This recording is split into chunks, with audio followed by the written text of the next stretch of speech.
the City Assembly House was built back in 1766, and it was the first purpose-built public exhibition space in Dublin and in Ireland, and probably one of the first in Europe. But it was quite a revolutionary thing to have a public art gallery, because most of, say, the National Gallery of Ireland was established in the mid-19th century, and a lot of those big galleries would have been set up in the mid-19th century, but this was quite revolutionary.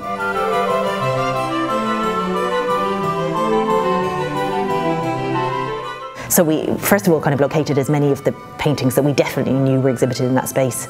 And then we went about finding works by Society of Artists members so that we could recreate that kind of floor-to-ceiling 18th century hang and make it look as close as possible to the original exhibitions as we could. We had a lot of help from the fact that the original exhibition catalogues from the 1760s and 1770s for most years of the exhibition still exist. So we were able to use those as a guide to what was in the shows, although often they were kind of frustratingly vague. It would say, you know, Robert Hunter, portrait of a lady, portrait of a gentleman, you know, landscape with figures. So we had to use a bit of kind of educated guesswork at certain points. So then it was a case of trying to find out where some of these paintings were and getting the lenders to agree to let us borrow them, but all the lenders were incredibly generous. I think the idea was such a lovely one that actually people were really kind of on board and generous with their collections.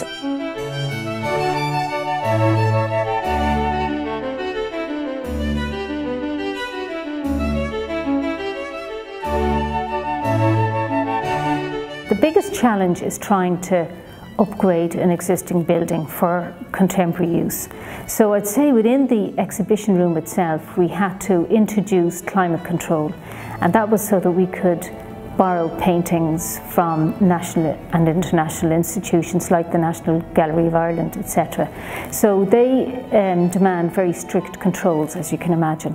So we had to introduce an air handling unit into a very old 18th century building, and that was probably the biggest challenge.